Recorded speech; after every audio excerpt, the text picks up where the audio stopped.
We're live. Well, I want to say hello, everybody, and welcome to Our Lady,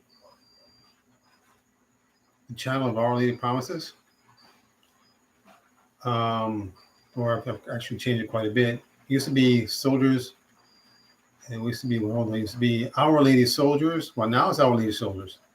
It used to be Soldiers for the Virgin Mary, and then for a bunch of years it was Our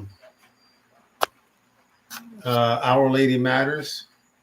And of course, that was during the time of Black Lives Matter. So it's kind of jumping on that particular bandwagon. Now, since that kind of died off, I kind of want to go back to the soldier part of it because I really feel that that we need soldiers. I mean, right now, the Christian Catholic community is really getting bombarded, and it seems that there's a lack of courage to rebel all the criticism and hatred that the Catholics are getting, the Christians.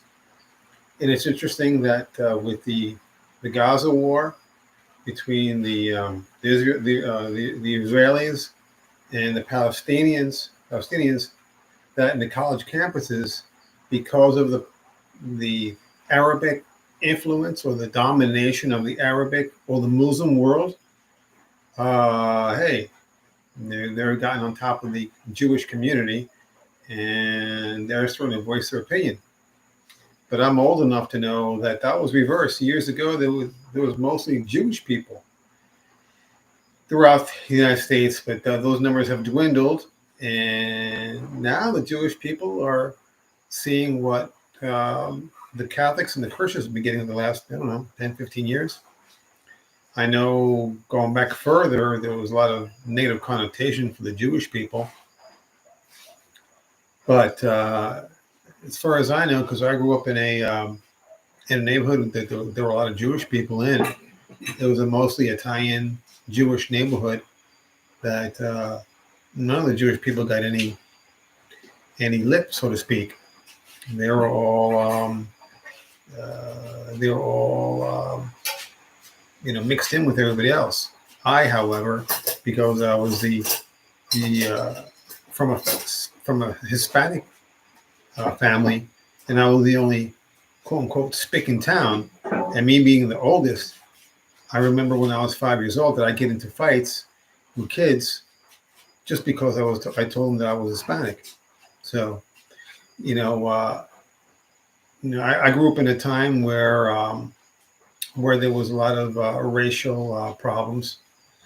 This was right after, a few years after John F. Kennedy was murdered. And then, you had the Martin Luther King and the Civil Rights Movement. And the Hispanics got in, they got tossed in with the minorities, with the blacks for the most part. And I was one of them. I was not one of us. Now, when they asked me what religion I was, and I said I was Catholic, then I was okay. Because, like I said, there were a lot of Italians in there. And the Italians, well, they were Catholic also. So that was okay. But the minute I say I was Hispanic, well, the fists started to fly. And I remember quite distinctly that the minute my mom let me go outside and play in the neighborhood was the same minute where I would come back beaten. Well, not so much beaten, but a little bit beaten because I didn't know how to fight. But I learned how to protect myself. My dad taught me how to fight. That's what mom told me. And then from then on, I was able to defend myself pretty good. But yeah, that's a little bit about me and what I had to go through years and years ago. But going forward now that we're speaking now in 2024, I still see those. I'm kind of reliving what I felt when I was 5, 6, 7 years old through the shame, because I was shamed of being Hispanic. I didn't want to be able to speak Spanish. I didn't want my uncles and my aunts to say, "You need to learn Spanish." And I'm thinking to myself, no, I don't want to learn Spanish. I don't want any more fights. And I don't want to be any different. I want to mix in with the people. I don't want to be able to speak Spanish and then I get beaten on again. I'll get into another fight again. So I rebelled from speaking Spanish. And so I'm kind of feeling the same thing, 50 years later, regarding saying, hey, I'm Catholic or I'm Christian, because, hey, there's a lot of backlash to that, so you got to get kind of like, you have to kind of check with the person you're talking to see if they're Catholic or Christian, because you don't want to tell, for example, a Muslim that you're Catholic, or you're a Catholic, or even a person doesn't even believe in God, right? There's a lot of people who used to be Catholic or used to be Christian, or their family used to be Christian and Catholic, and now they've thrown that in the garbage, and now, oh yeah, I'm Catholic. Meanwhile, they got baptized and they went through confirmation and communion.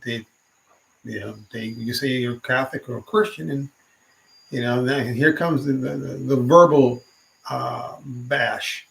backlash.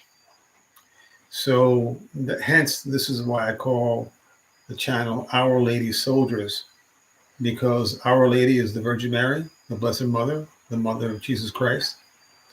And not that she needs protection. She's got plenty of protection. However, I would think she would welcome an army or soldiers or a force to be in her name, giving her praise and worship and glory.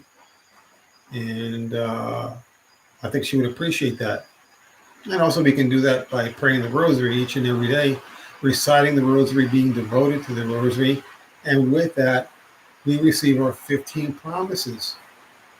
We receive 15 promises from the Virgin Mary. Of course, these promises are coming through God, through Jesus Christ, because at the same time, the Virgin Mary really can't fulfill those promises. She really doesn't have that type of power. What she has is grace, and she has a connection with Jesus Christ, a connection with the Almighty Father, right? So she's got a lot of influence. And if you please her, Jesus Christ is going to appreciate that, and he's going to please you.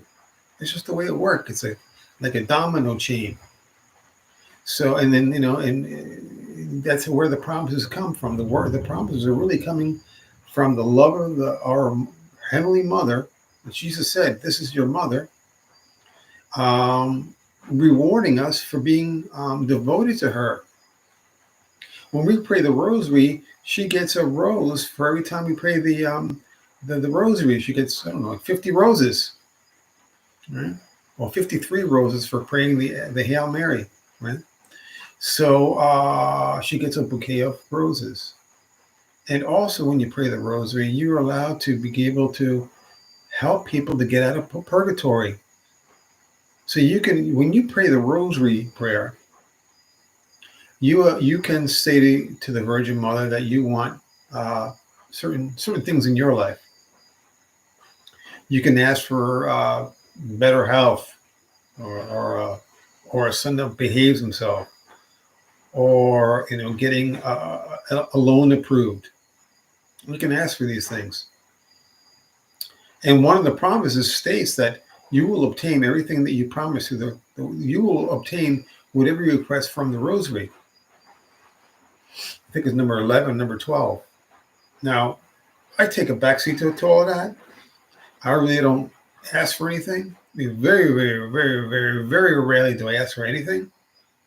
Why do I do that? Because I prefer, what I do is when I pray the Rosary, there's like a promise that can be, there could be a wish or a desire that can be granted.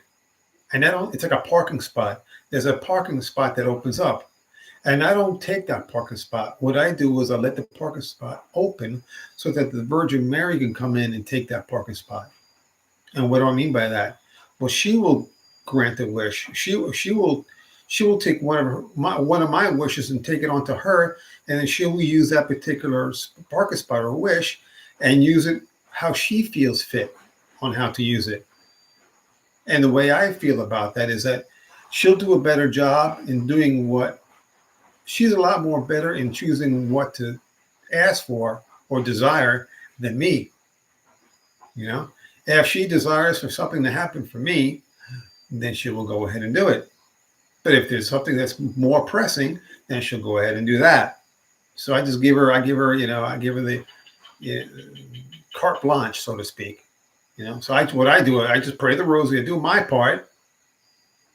I open the door for her to choose whatever she wants to do with that rosary prayer. And that's what I do. Now, a lot of people, what they'll do is they'll use up that wish, or desire. They'll say, "Oh, please help my mom. Please help my dad. Let me have a better job. Please protect this person. Please protect that person." They'll spend 5 minutes just going over whatever they want to go. What they're trying to accomplish. I take a backseat to all of that, and I just feel, to me, that's just the way I do it. I don't know if it's good or bad. However, it works for me. Luckily, I haven't really had the need for much. So because I don't have the need for much, then I just let her have those desires and do what she feels what she could do to maximize what I've done regarding praying the rosary. So I don't see anybody here. If there's anybody here, I don't see anybody here, and I really don't want to be talking. I don't want this to be like a monologue. I'd rather get some type of a chat going. But hey, this is the first one, and I just kind of started up real quick.